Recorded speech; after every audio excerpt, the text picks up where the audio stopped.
A educação de meninos e meninas deve ser pautada na afetividade, demonstração de carinho. Então a gente vai conhecer um projeto maravilhoso chamado Dança Materna. Foi levado adiante pela Tatiana Tardioli. Olha, é um projeto que eu tenho certeza você vai adorar. Vamos assistir.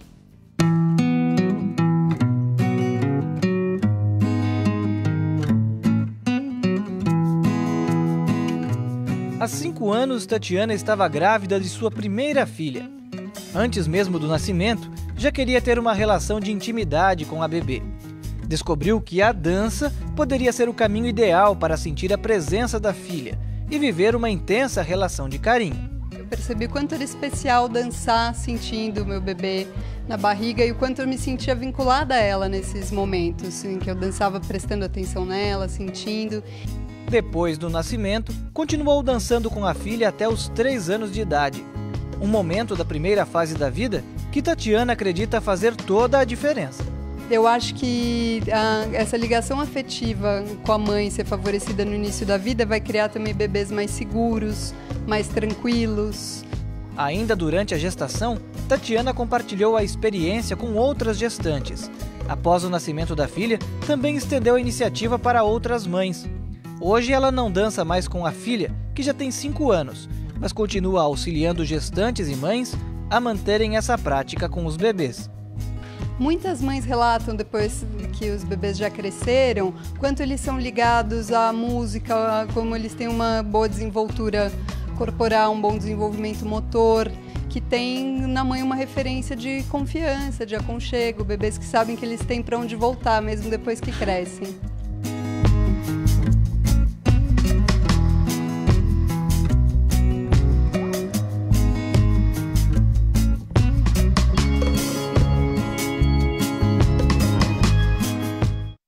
Ai, como é bom quando a gente pode voltar para o abraço com o pai, com o abraço com a mãe, aquela coisa gostosa. Vou contar agora aqui, que ele fica tirando aqui, falando de mim, do boneco. Sim. Tá certo? Vou contar o segredo do Marcinho agora, que a gente viu tudo Qual isso aí. é o segredo? Vou contar. Vou contar. Qual é o segredo? A mãe dele fazia esse negócio de dançar com ele quando era criancinha. Ótimo! Não era pra falar. E aí, sabe o que ele gosta hoje em dia? O quê? De balé.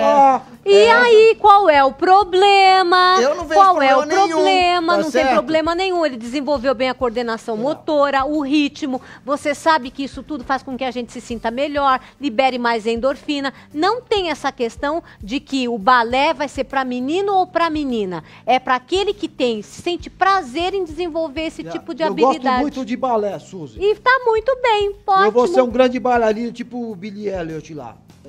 Baryshnikov. Exatamente. Agora, voltando para essa questão que a gente estava falando sobre a educação dos meninos e das meninas, a gente sempre diz que é uma missão muito difícil para qualquer pai, a gente lidar com essa formação que a gente tem que transmitir, não é? E a gente está aqui conversando com a Sandra, que ela está falando a respeito dessa questão tão importante que vai ser levada para o resto da vida. Como é que a gente pode transmitir todo o nosso amor para o nosso filho, para a nossa filha, independente do sexo dela? E eu queria que você começasse falando, Sandra, sobre uma questão que eu vejo muitas vezes, em que o menino, ele é podado de expressar as suas emoções e até os seus medos, fragilidades, porque isso não é coisa de homem. Olha, para de chorar. Isso é coisa de menininha. Olha o jeitinho que você tá. Ih, tá parecendo menininha. O que isso gera numa criança que ela vai ouvindo que expressar fragilidade ou emoção é negativo? É lamentável, mas a gente se depara com isso o tempo todo. Eu acho que, no fundo, os pais, eles têm um receio que realmente, se eles elogiarem, se eles fizerem uma demonstração de carinho, abraçarem, beijarem, elogiarem seus filhos, principalmente os meninos, isso possa, de alguma maneira, mexer na identidade sexual deles. E não tem nada a ver, né? Muito pelo contrário. A gente sabe que um pai afetuoso... isso acaba unindo muito pai e filhos, é necessário, até porque amanhã depois esse filho vai formar família, terá, né, os seus filhos, e a gente sabe que é muito importante isso, mas a gente o tempo todo, você percebe assim, o homem, né, fazendo carinho na menininha. Exatamente. E não faz carinho no menino. Isso. Né? Não, às vezes não beija, sabe? Não abraça, porque diz, ele vai ficar muito frágil, vai mexer com a identidade sexual. Ao contrário, quanto mais esse menino tiver amor e carinho, principalmente assim, da demonstração de outro homem, mais ele se sentirá seguro, mais ele se sentirá amado, não é? E vai poder expressar aquilo que ele sente. Isso é muito peculiar a cada família. Na minha casa, o meu filho e meu marido sempre se beijaram. Olha que bacana. Né? Então a gente sempre teve esse hábito. Então meu marido beijava meu pai, beijava o pai dele, o sogro, no caso, os tios. E meus filhos cresceram, né? Então assim, todos lá em casa se trocam beijo quando vão cumprimentar. Então isso é normal. Então meu filho beija os amigos. Olha ele aí. é casado. A minha filha é casada, beija. Então assim, isso é muito comum, assim, é uma atitude de respeito e não importa, não só porque é amigo, mas beija o tio, o bisavô. Claro. Então é uma demonstração de carinho. E a gente aprende isso na família. Perfeito. Então o pai e a mãe são as referências de uma criança. Se a criança cresce vendo o pai sendo machista, sendo aquele homem da caverna, que não demonstra sentimento, que não chora, que não fala das suas fraquezas, o rapaz, o garoto vai aprender que para ser homem ele tem que ser assim. Né? Ele não pode demonstrar seu sentimento, ele não pode ter afeto. E não é verdade. Né? O homem chora, o homem tem o direito de demonstrar carinho pelos amigos, pelos familiares, por aqueles que lhe são queridos. Né? Não tem nada de errado nisso. Ao contrário, eu fui para os Emirados Árabes, isso uns 2 anos atrás, e a gente assistia constantemente homens andando de mãos dadas e abraçados, e mulheres, eles não podiam tocar, às vezes, na própria namorada. Como é cultural essa questão da manifestação do carinho. Nossa, bem lembrado, é verdade. E olha, assim, Emirados Árabes, né, onde tem realmente, assim, digamos, toda uma postura cultural de muito machismo, mas você via constantemente se beijando. Na Rússia, beijo na boca. Os homens se cumprimentam beijando na boca. Mas acho que o brasileiro mudou muito esse contexto. Você vê normalmente, independente da idade, os rapazes cumprimentam as adolescentes, as amigas, e cumprimentam os amigos com um beijo no rosto. Exato. É uma demonstração de carinho. Exatamente. Né? Não tem nada a ver com a sua sexualidade. É isso que eu queria frisar, porque se fosse uma questão que realmente pudesse mudar uma identidade sexual, evidentemente nesse país nós teríamos um índice grande, né, de homossexualidade ou de transexualismo, enfim. E ao contrário que a gente vê que as pessoas, elas se manifestam de uma maneira adequada e estão bem, estão felizes, né? Então, isso que eu acho importante a gente frisar. Até mesmo em casa, a gente fala para a menina assim, vai lá e vê se seu pai, mostra a sua roupinha para o seu pai. Daí, né, a menina vai, pai, tô bonita, tal. Isso. A mãe não faz isso com o menino. É verdade. Né? A mãe chama a menina para ir cozinhar, mas não chama o menino. Então, muitas vezes, a gente erra também. Isso. Na condição de educador, de mãe e pai, a gente erra porque a gente acha que o menino não precisa. Se você vê sua filha triste, você fala, filha, o que você tem, o que está se passando. Às vezes o menino está cabisbaixo, está chateado, a gente não procura saber o que está se passando, porque assim, é um ser humano, tem sentimentos, tem o direito de chorar, tem o direito de ser acolhido, né? Ser acolhido. Eu acho que o menino sofre muito essa questão ele tem que ser forte o tempo inteiro e não pode ser gente, não pode ser humano. Se tem essa expectativa, não só da família, mas da sociedade. É verdade. Então, nesse sentido, eu acho que é muito difícil para o homem, para o menino ser educado, porque ele acaba sendo podado de muitas coisas. Ele não tem o direito, né, de, como você disse, então, homem que é homem não chora. Quer dizer, quem que inventou essa coisa infeliz? Essa frase? Foi o Teco que falou isso. Homem que é homem não chora. Assim, mas eu não choro mesmo, tá certo? Agora, não, né? Mas olha só, doutora, uma dúvida que eu tenho é o seguinte, lá em casa, a minha mãe fala assim, que tanto eu quanto a minha irmã, a gente tem que ajudar nas coisas, né? Muito bem. A varrer o chão, a lavar a louça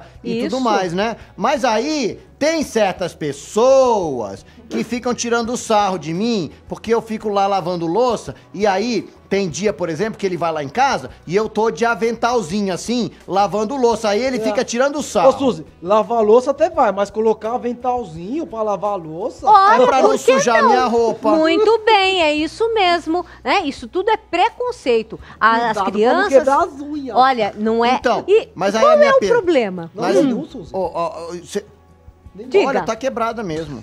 Nossa, mas assim, o que eu ia dizer é o seguinte, doutora. Assim, no trabalho de casa, assim, não tem que incentivar tanto os meninos quanto as meninas? Porque, por exemplo, um dia eu vou pra faculdade, vou morar sozinho e ele não vai saber lavar a louça, mas eu vou. Não, mas eu levo você pra lavar pra mim. Eu acho que você está coberto de razão, foi muito bem lembrado, porque realmente não tem que ter essa distinção, eu acho fundamental. Em casa, quando nós tínhamos que apertar o cinto, muitas vezes, então a gente dispensava a nossa secretária do lar, eu reunia os filhos e falava, olha, eu vou fazer isso e isso. E você, Ricardo, o que você vai fazer? Não, mãe, eu lavo o quintal, eu cuido do lixo, do jardim. Renata, o que você vai fazer? Mãe, eu cuido disso. Então, cada um já tinha a sua função. Perfeito. Quando a gente tinha que ficar sem empregada. Porque Exatamente. não tem mal nenhum, não cai, como se diz na gíria, não cai a mão de fazer serviço de casa. E os benefícios, a pessoa fica multitarefa, ela aprende Sem a se virar dúvida. na vida. Como você mesmo colocou, Tequinho, parabéns. Quando você for para uma faculdade, ou mesmo morar fora, ou morar aqui mesmo, muitas vezes, mesmo podendo pagar, você não vai ter quem possa realizar, porque não tem mão de obra disponível. Tá cada vez mais escasso. Sem dúvida. E sem contar que isso cria autonomia. Claro, segurança, é muito importante, né? Eu pelo menos sempre chamei meu filho, minha filha, então assim, olha, eu vou fazer um prato, vocês não querem aprender? Ah, não aprendam. O saber não ocupa espaço. Perfeito. Então eles sabiam, hoje são casados, mas eles sabiam limpar a casa, sabiam lavar roupa, sabiam cozinhar, eles sabiam fazer quase tudo. Por quê? Porque é necessário, é como ele muito bem lembrou, vai morar fora, fazer um intercâmbio, sabe, você se vira, porque é muito ruim você depender do outro para tudo. Até mesmo quem tem a possibilidade de arcar com uma secretária do lar, se você não souber fazer, você não sabe pedir também. E não sabe ensinar do jeito que você gostaria que fosse feito. Justamente. Olha quantas coisas nós aprendemos hoje com a Sandra, hein? A gente aprendeu muita coisa legal aqui, Foi viu? mesmo, Teco. Mas infelizmente, assim, a gente vai ter que estar acabando, porque assim, já tá o finalzinho do programa. Agora, se você gostou dessa entrevista, tá certo? Você pode assistir de novo, não pode, Suzy? Pode. Qual é o site, Suzy? É só você acessar o nosso site e você vai assistir essa entrevista ou dos programas anteriores. É o www.paulinas.org.br. Muito E se bem. você também quiser dar algum tipo de opinião, uma sugestão de pauta, olha, vem cá, escreve para nós. É só entrar em contato através do nosso e-mail, que é paulinastv@paulinas.com.br. É isso mesmo. Então entre em contato com a gente. Sandra, eu só tenho a agradecer. Muito obrigada pelas tuas explicações e tenho certeza que você vai voltar para dar mais orientação aqui para todos nós, porque sem dúvida nenhuma, olha, educar filhos, seja de que sexo for, está cada vez mais difícil. Eu que agradeço, fiquei muito lisonjeada, a sua produção é fantástica. Obrigada, querida. O programa tem sido assim de muita ajuda no sentido de levar essa orientação tão necessária. Parabéns.